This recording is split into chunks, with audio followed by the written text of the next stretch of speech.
Christy. Hey, Edith. How do leaves get from place to place? How? With automobiles. Oh, automobiles. That's a good one. Hi, I'm Christy. And I'm Edith.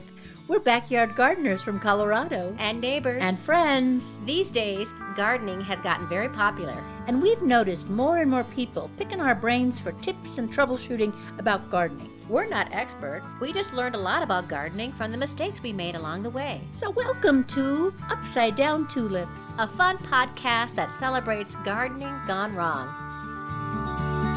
Upside Down Tulips. Hey, welcome to show 15. Hi, everybody. Hi, Christy. Hi, everybody. Hi, Edith. Hi. So, it's cold out. It sure is.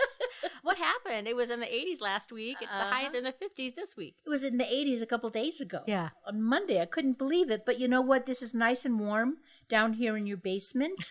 And let's get to it. Let's just, first of all, really thank everybody for listening, no matter what they're doing out there right now. Oh, we're so grateful for everybody. Do you know what happened here in Colorado last week? What? We had a haboob. We did? In Colorado? Yes, we did. Do you know what that is? It's a dust storm, right? Yes, it's a dust storm. We had a derecho in the spring, right? Uh-huh. That big wind. Well, this 110 miles an hour. Yeah, this one, a wind with dust that went 300 miles from Colorado all the way down to Texas. Wow. So that's my state of Colorado update, huh? That is, well, I think I felt it that one day it was so windy Oh my and it was gosh. scary to be outside. You were worried that trees were going to topple over. Well, I saw lots of broken branches. That was the haboob. And that doesn't happen here. It does now. Wow. Yeah. Weather is keeping us on our toes these days, Yeah, isn't it? sure is. Oy. Christy, what's new in your garden? Well, Edith, I was thinking about robins lately. Robin's the bird or Robin the Hood? Oh, this is a great point. Robin's the bird. I've had a big group of robins gather around my bird bath lately. And do you have a bird bath? No. Isn't it strange to see more than one robin? Yes. So there'd be like 10 or 15 robins at my bird bath. Huh. And it made me wonder, you know how there are names for different types of groupings of animals? Like there's a pride of lions or a murder of crows. And the exhilaration of larks. Ooh. Isn't that beautiful? That is nice. That's beautiful. And isn't it like a library of owls or something like that? Something like that. Well, now I'm starting to think about what you call a group of robins. And I was wondering, is it a hood of robins? Oh. Or is it a round of robins? A round of robins. That would be very cool. A breast of robins? Did you look it up? I'm liking the ones I'm making up. You know what? I'm liking them better than anything else anybody else could do. You're right. I'm loving it. How about this one? What? A Batman of robins? No. No. No. Before we get off of robins and birds, I read this hack. Do you have a bird feeder? Yeah. I don't, but tell me what you think of this. If you take rolled oats, like say you have fat, like bacon fat, and if you put the rolled oats in it, supposedly it sucks up the fat and it turns it into bird feed. And nice. Can keep the birds fed for the winter. Yeah, there's a certain kind of birds that will like that, like it's a suet. It's like a suet, exactly. So that was a really cool hack I thought I would bring Because some up. birds don't eat seeds. Some birds will prefer the suet. Just like some birds, like robins don't eat seed. Robins eat bugs and worms. And suet? Do they eat? I think so, yeah. Oh, that would be great for you to do that for them. It's a good time of year to start thinking about the birds. It is. Because they're all over the place and they're flying here and there. Okay. A hood of robins. Oh, funny. I started doing some more fall cleanup. Uh-huh. So I moved the hoses in. I sort of cleaned up my little potting table that was a big mess and collecting more seeds. I moved my jasmine plant inside, and I'm a little nervous about it because sometimes I've asked before when I bring things in, they get crabby. So I'm trying a new thing, which is I'm doing the opposite of hardening off. I'm going to bring it inside for the evening, set it outside during the day, bringing it inside. I'm going to do the opposite of what I do in the spring. Christy, I love that you just said that because I figured out, last week we talked about killing our rosemary. Every single year, rosemary goes into the portal. So I read this article and it said, you have to do exactly what you said. You have to do the reverse. It's hardening off for inside. Yeah. So you put it in a sunny window, they said, not a north facing, but a sunny window, and you turn it so that all sides gets, not like constantly turn it, but turn it, let the sun get to it, and turn it in a couple of days. That makes so much sense. That makes so much sense. And get them used to the different humidity. Yes. And temperature of your house. And have a bowl with water and maybe lava rocks in it. That's smart. So that, especially, you said it was jasmine? Yeah. Isn't that like a jungly? Yeah, it's a tropical plant. Which means it likes humidity. Yeah. And we're in Colorado. There is no humidity. Well, there's even a greater danger than the lack of humidity and the changes of temperature and light. Forest fires? For this jasmine plant. Oh, for the jasmine. What is it? It's my cat, Leonardo DiCaprio. Do you hear him just meowing like he knew his name? He is meowing. Is he calling? Here he comes. Here he comes into the room, Leonardo DiCaprio, who loves to dig in plants. Oh. I've never had a cat like this. He'll dig in them. He knocked them over. This week he knocked over 2 of my house plants, my Christmas cactus, one of my little jade plants. Leonardo. I have to have things inside my ficus tree so that he won't dig inside it. So, and then I wanted to also share with you that guess what I got this week? What? In the mail, my first seed catalog. Nice. So this is the time of year and we can start dreaming about next year. This is the Botanical Interest seed catalog. So I'm very excited about going through. I'm going to do that. I'm going to do some of that. Go to the website and get some catalogs too. It's fun to dream. It is fun to dream. So much fun. Then the last thing I'll say is that a couple weeks ago we had our recipe episode, and I mentioned the tomato bolognese, which is on our website. And I made that this week, and I think that's the last time this summer I'm going to make it. I'm getting the last of the tomatoes up. I think these next ones that I'll pull before it gets really cold, I'm just going to pop in the freezer. But boy, it sure was nice to have one last. That is nice. Yeah. One last version of that. Especially if you know it's the last. It's extra special. Yeah. How about you? How's your garden? Well, speaking of bringing in tomatoes, I brought in all of my tomatoes because I heard varying reports that it might get really cold tonight. So I brought everything in. All my peppers are in. Oh my gosh. I didn't put anything in. Well, you know. Oh no. You're probably fine.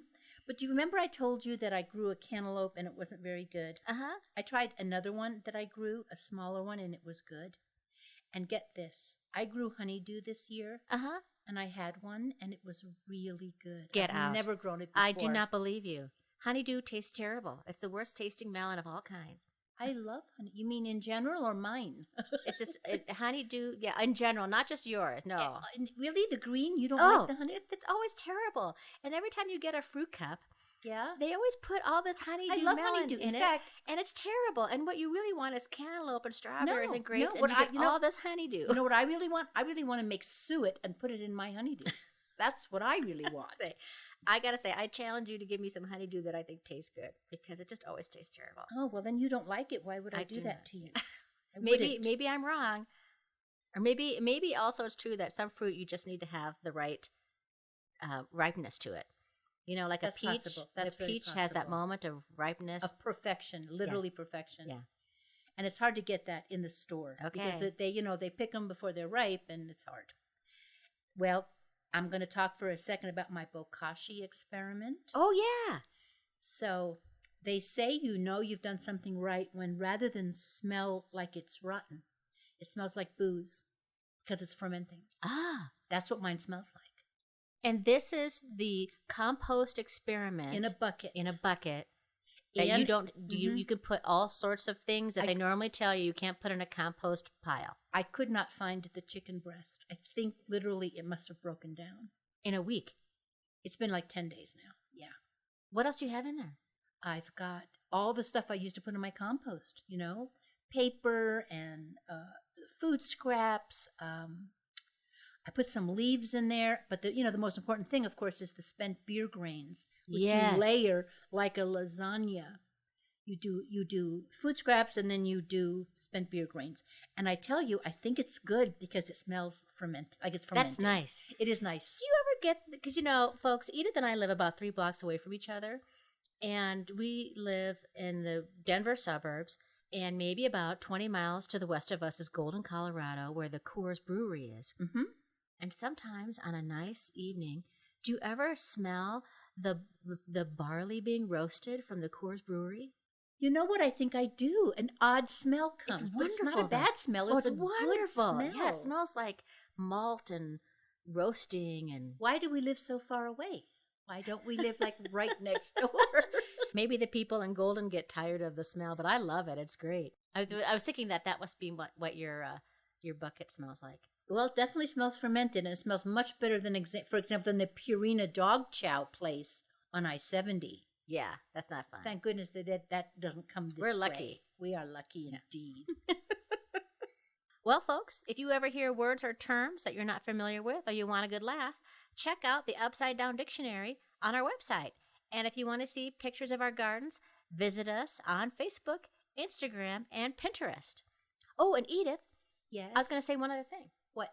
Next week, I'm very excited about our episode because Halloween. we're going to have a special Halloween episode. I got some stories. Me too. And we're going to dress up right. We're going to wear costumes. I thought past, and I thought, yeah, I'm not going to do that. I would feel so ridiculous. I'm an adult. I'm sitting in the basement with a cat and Christy, and I'm dressed up as a costume. I think I'd feel maybe silly. No? I'm going to wear a costume. Okay. Yeah. Because we should be who we are. I'm never going to try to squash that out of you, right? Costume. I just figure I haven't worn a costume for Halloween in so long, and it's COVID, and here we are, and dang it, I'm going to wear a costume for our Halloween special. Well, dang it, you go ahead, you courageous, strong woman. Okay. But it should be fun. We're going to have stories. We're going to talk about, we're going to have some recipes. We'll have some good jokes. We'll talk about some of the Halloween stuff from our gardens, so hope everybody tunes in for that. And then when we come back, we're going to talk about how we garden and share some letters from the mailbag. Ring, ring. That's right. Not yet. Not yet. I'll give you your cue.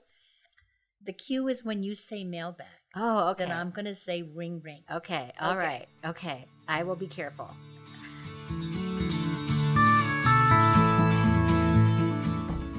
Hey, Mulch here. How you doing? You good? Good. You know what I'm doing? Up north, I'm keeping gardens warmer. Down south, I'm keeping the soil cool. Way cool. 'Cause I'm Mulch. I can work wonders almost anywhere. Almost. It's the Montreal Canadiens versus the Detroit Red Wings. What a rivalry. And there they go. What the heck? This is not good. You did this. No, I didn't. Get out of my face. You get out of my face. I can't. My blades are stuck in these wood chips all over the ice raft. Referee, s'il vous plaît. Yeah. You see how that wouldn't work. But almost everywhere else. I'm Mulch. I'm at your service. Use me in your garden where men with sticks aren't gonna smack you. Folks, we're back. We're back. And we're going to talk about the different ways. We never really went away, but we were just sitting here waiting. But go ahead, Christy. Are you done, Miss Edith? I'm done. I'm sorry. I'm done. I'm totally done. Go ahead. Please go ahead. Okay. We're going to talk about the different ways that we garden. Now, in many ways, Edith and I, we garden in a very similar way. We grow flowers, we grow veggies, we grow herbs, we have trees, we have compost piles. We're organic. Yeah, so we have the same type of soil. We have the same zone because we live 3 blocks away from each other. That's right. But I've been thinking there are some kind of fun ways in which we're different. Okay. Somewhat in the way. You have more syllables in your name. You have twice as many as I do. Yes. I need them. I need every syllable. Because you're tiny. I'm and a short gal. You're a short woman, and I'm a tall woman. But I interfere. Go ahead. Do you remember there was the Donnie Marie show in the 1970s? Yes. And they would sing this song called I'm a Little Bit Country, I'm a Little Bit Rock and Roll to define how, even though Donnie and Marie were very similar, they were different in these. They were certainly not rock and roll, but okay. Well, Donnie was a little bit rock and roll. A little bit. He's had and a little Marie bit. Okay. was a little bit country. Okay. And I've decided that might be appropriate for us because I think I'm a little bit Martha and you're a little bit Mother Jones. Oh, you mean Martha Stewart? Yeah, I'm a little bit Martha Stewart. You are a little bit Martha Stewart. And don't you think you're a little bit Mother Jones? I subscribe to Mother Jones. I am totally Mother Jones. Yes. So, for example, if you had to pick, what do you like better, flower or veggies? What would you pick? Veggies. And I would pick flowers. I have a lawn, and you would never have a lawn. Would never have a lawn. I have ornamental grasses, and you do not like ornamental grasses because you can't eat them. Okay. I call what we plant things in soil, and you call it what? Dirt. I do call it dirt. Yeah. I don't like the word soil. It's like the word moist. Nobody likes those words. Or the word true. nummy. Nobody likes those words. You don't like moist, nummy soil? No. I do not. I like dirt. And you have fruit trees, and I don't. Right. Though I kind of wish I did have a fruit tree. That's a major difference there. Those are some little ways that we're different. I think one of the big ways that you're different is that you do Hügelkulture. Yes. So do you want to talk about some of the different, what's your garden like? How do you garden, Edith? Yeah, I would love that. It took me a few years. I only started Hügelkulture, which means Hügel is German for little hill, and Kultur obviously is the word culture. I only started a couple of years ago. There was an article in the Denver Post by Claire Martin, and she talked about this, and I thought, this is so interesting. So what you do is you dig mine are, I don't have a lot of space, so mine are about grave, like the size of a grave. Yes. I dig graves quite often and know exactly what you're talking about. And I'm sure many people out there do also. That's wonderful. Okay, let me put it another way. It's about maybe 6 to 10 feet by 3 to 4 feet. Grave size. It's totally grave size. Cool. Yeah, see, it took a lot less words, but okay. Yeah. So then you dig that out. You dig about a foot or so down. And then on the bottom, you lay big logs. You lay logs, yeah. I went around the neighborhood and I saw logs. And, if they were either there for the taking or I would knock on someone's door and go, can I have those logs? And they would go, yes. So you put the logs down and then you start piling up with leaves and compost and shredded paper and food scraps, and you just build a hill and you put dirt on the top of that. Or soil. I would never use soil, but sure, go ahead. So now we have a little hill that is its own like micro ecosystem. That is so cool. So it's supposed to last for years and years. So what happens is the big logs and their branches and smaller stuff, they start to decay. First of all, they attract water to them, That makes them decay. So they constantly release nutrients into my little hill. And supposedly, and I say supposedly because I do still water them, but supposedly if they're big enough, I think, you don't have to water them. But I do, because mine are not really big. Mine are kind of small-ish. How many do you have? I have 6, but you can only tell like 4 of them. The other ones have kind of deflated into the ground, and I let them go. And I have to say that one of them, on one of the hills, I planted a cantaloupe, and there was a lot of cantaloupe. So on another one, I planted cucumbers for the first time. first I planted peas on it, wonderful peas, and then the cucumbers were ridiculously good and prolific using this system of Hügelkulture. I love it. Now, you also don't till at all either. I stopped doing that, and that means to turn up the soil. Some people do it with a rototiller. I used to just do it with a hoe, but I don't do that either because I heard that it disrupts the life under the soil. I use the word soil in your honor. Thank you. It disrupts the life down there. You know what I mean? And you don't need to do it. So I don't do that anymore because I don't walk over where I plant things. I have like little paths. Mm-hmm. So it doesn't get pounded down. Now, of course, when I'm planting something, I dig holes. Yeah, it gets disrupted a little bit. Yeah, but I just don't start at one end and go to the other, disrupting and throwing the whole thing apart. I don't do that. Ever since you told me this, which I think might have been like 10 years ago, I stopped tilling also. Isn't it nice? It's a lot less work. It's a lot less work. But it makes sense that you don't want to disrupt the worms. The worms. And the microbes. The microbes are the big thing, actually. Yeah. Because it's decomposing your soil. It's using the stuff that you put in there and also like when I put the bokashi or the compost, I will dig a hole or a trench, put that stuff in. So it's not like it's sat there forever with nothing. Right. I just will never till the whole thing again like I used to do. And you also do companion planting, right? Yes. Companion planting is some things go really well with each other, and some things do not like to be planted close together at all. So, for example, everybody likes basil with their tomatoes, so I put the basil between the tomatoes. You can put the lettuce between the tomatoes. Carrots go well with tomatoes. Remember the American Indians planted the three sisters, they called it, corn, beans, and squash together. Because what one plant takes out of the soil, the other puts in. The beans puts the nitrogen in the soil. Isn't that cool? It is just, it's miraculous. And it makes so much sense. And finally, the other thing that I do is I never plant something in the same place. Except my horseradish, which I tried to take it out and give you some. But, it came back. I can't get rid of it. And now it's in my yard, too.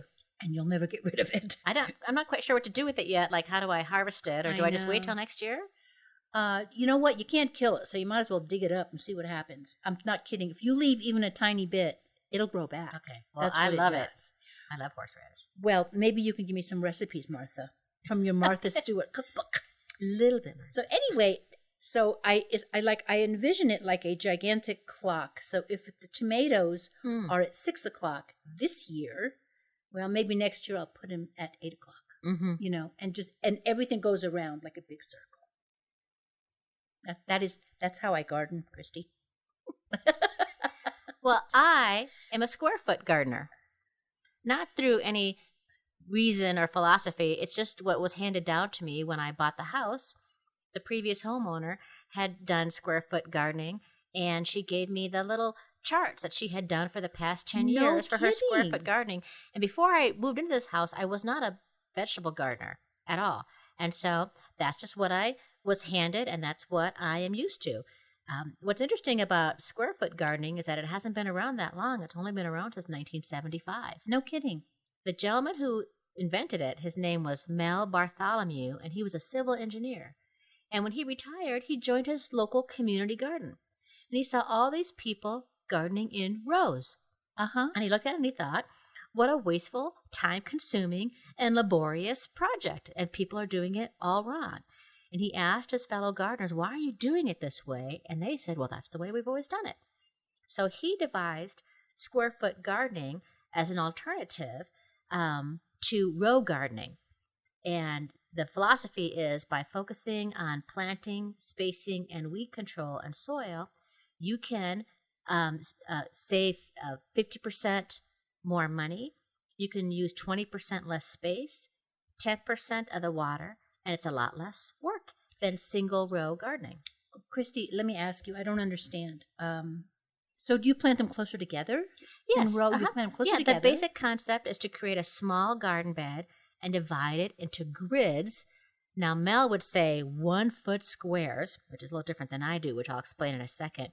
And then you can do seeds or seedlings in each of the little squares. And since there are no paths, there's no wasted space, and the soil will stay in the bed and stay loose because you never stepped on it. You can get very high yields. Now, it's a little different in my garden because my garden is 14 by 40 feet. And I have 24 2-foot squares. And so I have little paths between my squares. But if I did this, I might actually lean into the square foot gardening more next year. And I'm thinking about I might do some raised beds so I can, because I lose a lot of space with those paths that I have in my garden. Oh, well, you know what? And that's another thing with the Hügelkulture. When you have, if I had made it higher, some people make them 4 feet high. Well, look at all the space. A triangle has so much more space than if it were flat. That's so interesting. Yes. Yeah, so that they can plant things all the way up the little hill. Yeah. And what I noticed about you is you seem to have like a repository for water in your little squares. Oh, that's true. I will make little wells so that when I water, the water will stay in there so it won't roll off. Yeah. Hey, I've never seen anyone do that before. It's pretty. It's a pretty way to garden, may I say. And then I also rotate just like you do, but instead of like a clock, I do it on a grid.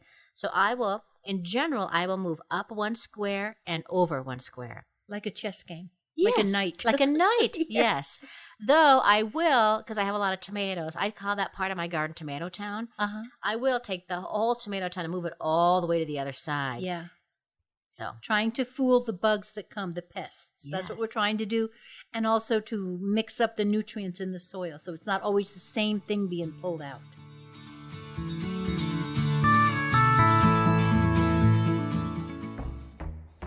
Hey, Mulch here. How you doing?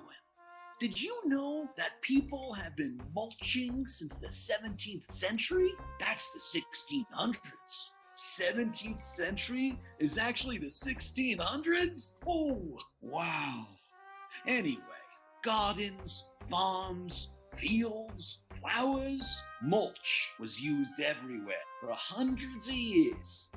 I've even been used to solve a murder. Yeah, I'm that good.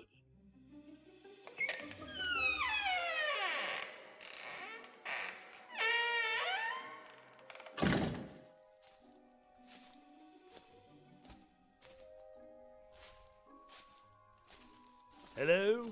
Who's there? It's just me, Holmes. I've been searching the house. What have you found? Nothing, Holmes. No clues at all. What ho?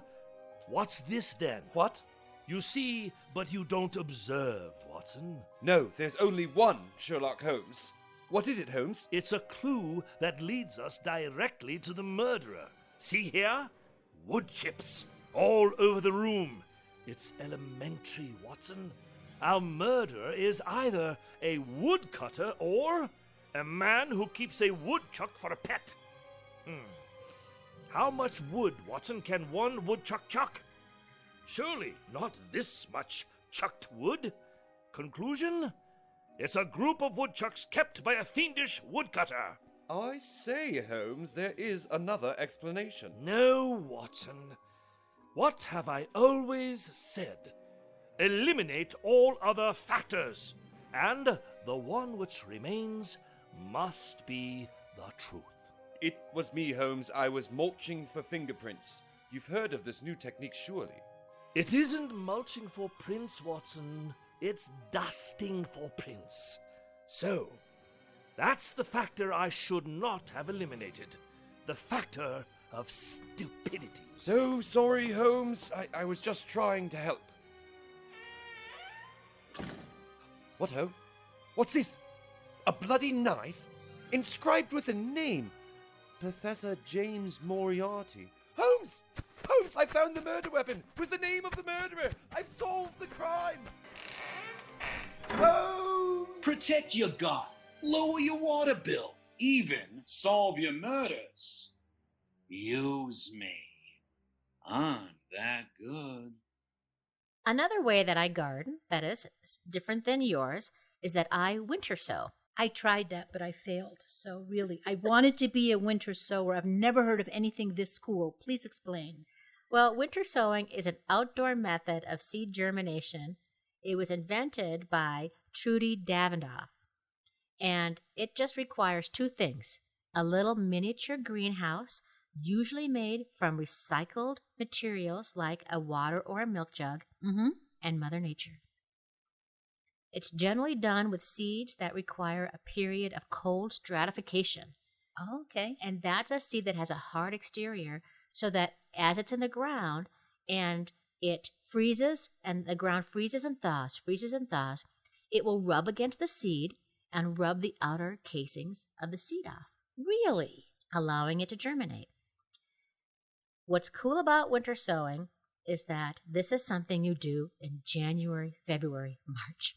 That's so cool. So when you want to garden, you want to grow things in the dead of winter.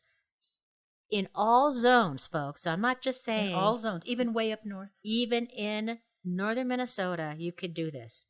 You don't have to have grow lights for weeks at a time when growing seeds indoors. So you don't need to use all that extra electricity. You don't have to worry about leggy seedlings. You don't have to harden off the seedlings because they're already acclimated to outdoor conditions. And they're so early. They come up when they're ready. When they're ready. Not Mother in your Nature house. says. You're trying to, yeah. They're ready to plant whenever the outside temperature has sufficiently warmed. And also, if you plant outside, they can get washed away when you self-sow outside, or they won't go where you want them to go, the volunteers, so you can put the plants where you want them.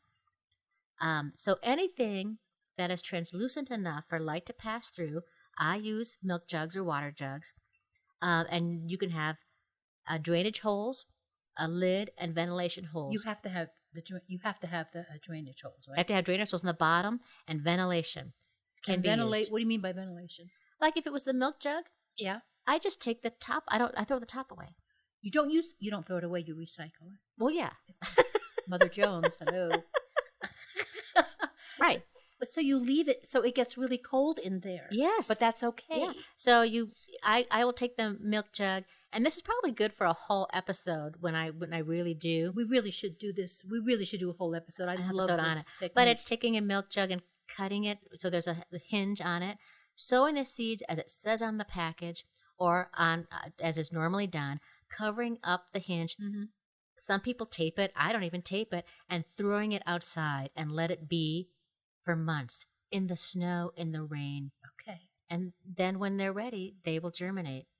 Well, absolutely. Let's do a whole thing about this. It's so much fun. It's so exciting. In January or February.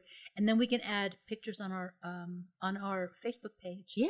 So people can see exactly. And folks, I have seen her do it, and it's amazing. It's amazing. Last year I did over 30 jugs.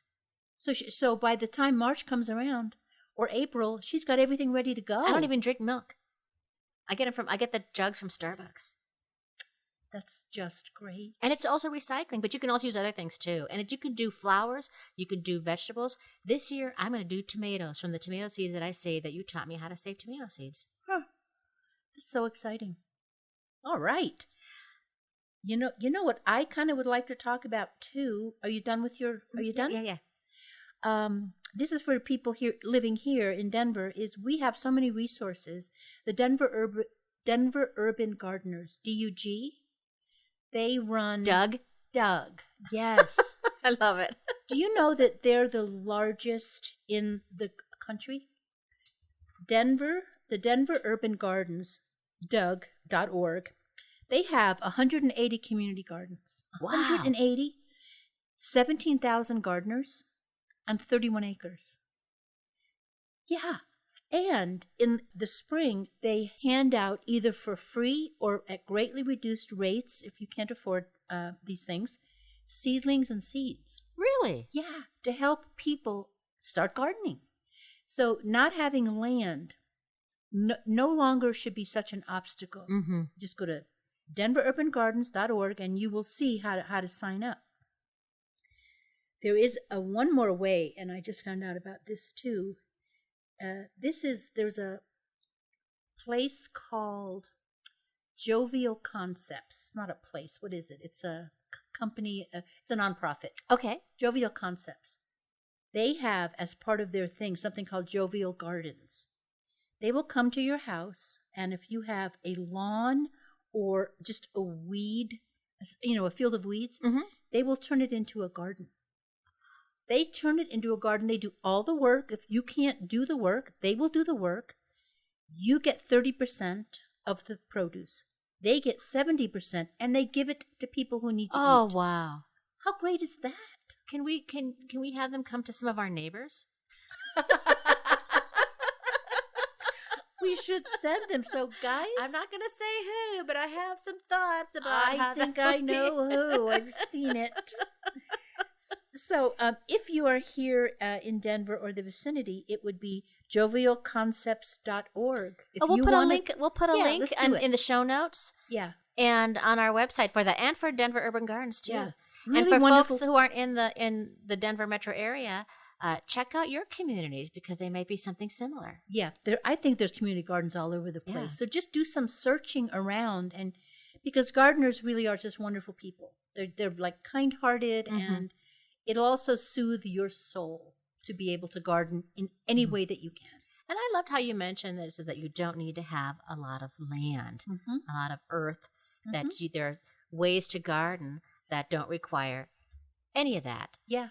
Like container gardening, huh? Yes, container gardening, yes. The things that you can put in a container, vegetables, flowers. I know people that live in townhouses with not an inch of land, and that's what they do. They container garden.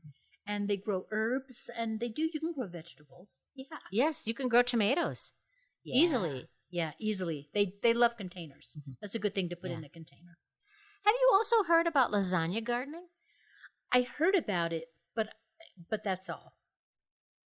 Because it's very similar to the Hügelkulture a little bit. It's stratification of layers of stuff, right? And you start with cardboard and newspaper, which you put in the Hügel, same thing. And then you can layer on just same things like you do with compost. I think it's the same, green and brown. You know what? It's the same thing, but it's Italian. Lasagna, Hügel. That's all it is. Lasagna, Italian. That's all it is. It does One's sound a the hill, same. one is flat. Yeah. It sounds very similar. I also read something about straw bale gardening. Yes, I've heard of that too. You can make a raised bed with straw bales. Yeah. I don't know how. Do you? I think what you do is you cut out part of the straw. So it becomes like a little container all in itself, and you put soil / dirt in it. Thank you. Oh, wow. That's kind of cool. That would look so nice. I love the smell of straw. Oh, and there's also upside down gardening. What is that? Have you seen this fad that happened a couple years ago where you could buy a tomato plant? Yes, and strawberries. And right? strawberries, and then you have it comes in this container, in this bag with soil and everything, and then you hang it upside down. Yes, and the stuff comes out of the holes. Yes. Right? Does that work? I don't know. Okay. You don't hear much about it anymore? It might have just been a weird fad. It might so have. If anybody's out there and you've grown upside down tomatoes or upside down strawberries, let us know how that worked. Please. But if it works, it'd be great. For people that have only a balcony. Yes, that's true. It'd be great if it worked. I like people that you can take an old boot. You can put holes in the bottom and put flowers in it. The yard art that people do. I love that. Oh, or people take old sinks. Yep. Toilets. Yeah. Bicycles. Oh, bicycles are cute. Wheelbarrows. I'm going to do that next year. Tires. Have you seen people do that with tires? Yes. Yeah, it looks wonderful. Hey, folks. Show us your ways to garden. We'd love to hear about it. All right. So now is the part of our show where we will gather letters that other people have written and sent to us. Yes. And we collect them. Will you just say it already? You're not saying it on purpose. It's time for mailbag. Ring, ring. But it's true. We no longer just have to solicit. People are actually sending us letters, emails and stuff. It is so awesome. Yeah, it's really nice. And I believe you have one from Canada. Our first international letter. Do you want to start for the Canadian one? We like the Canadians. This is Rob from Ontario. He says, would like to know where we could purchase upside-down tulips, bulb, or plant. That was his letter. That was it? That was it. Rob. Well, you know those Canadians. They don't use a lot Get of to the words. point. You know, Get to the why? point. Unlike the French, who are so flowery. Yeah, or, Americans who just have to talk all the time. Uh-huh. Okay, good. And did he say A? No, he didn't Okay. say A. Okay.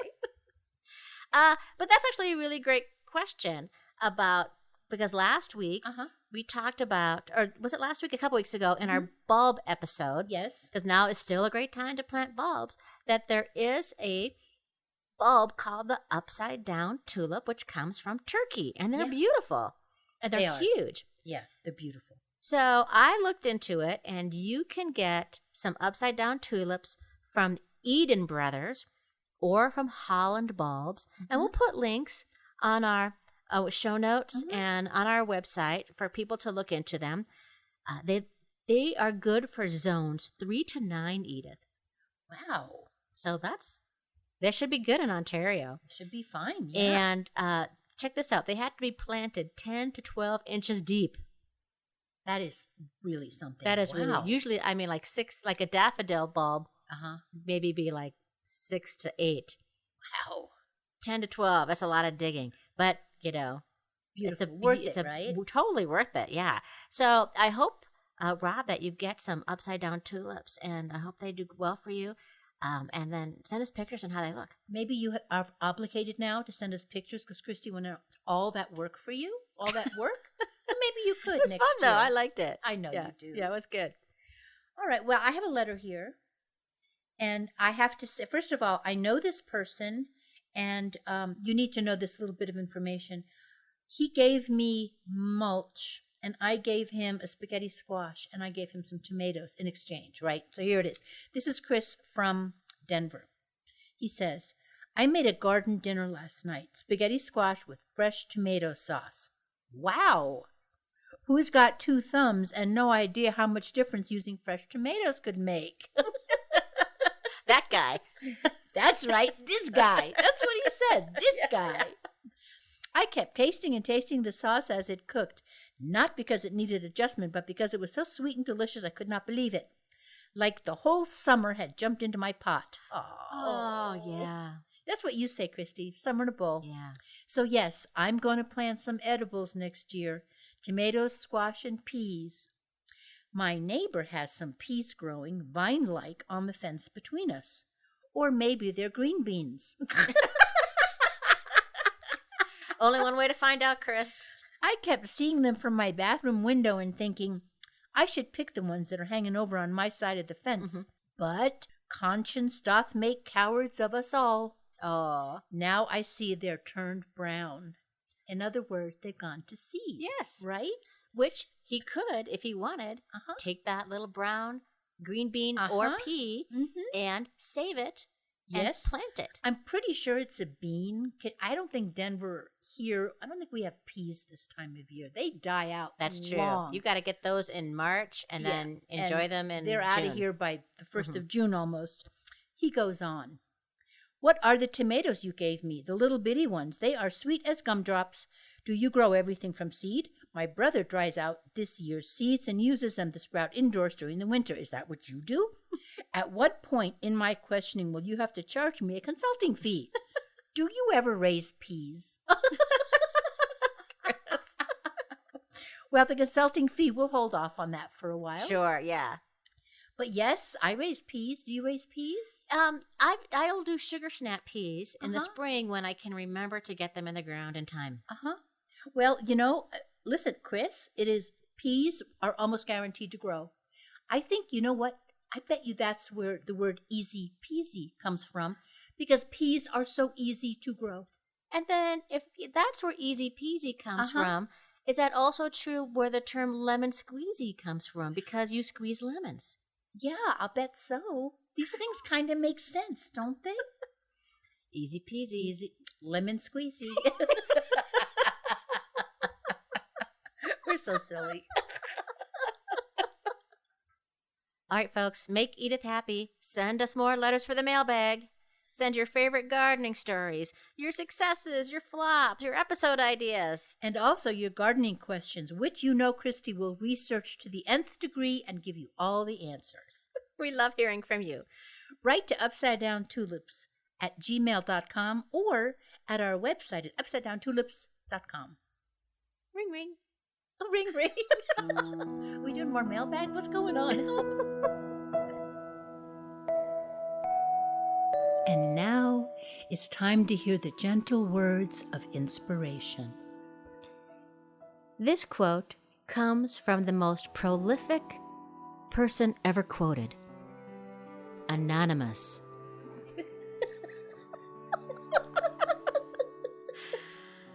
A good garden is like a good book. You can always enjoy starting it again.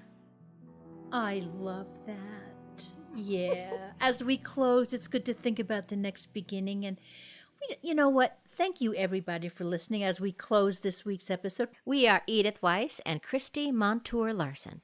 If you enjoy this episode or any of the episodes, please give us a 5-star rating and review on Apple Tunes or wherever you listen to podcasts. Special thanks to Denise Gentilini for composing and performing the Upside Down Tulips theme song. If you'd like to hear more of Denise's music, go to denisegentilini.com or you can find that link on our website. And a big thanks to our friends and talented actors, Matthew Schneck, Paul Barillo, and Brian Cusick. You guys were awesome. Yeah. Don't forget, if you make a mistake, your garden will forgive you. No blame. Upside down.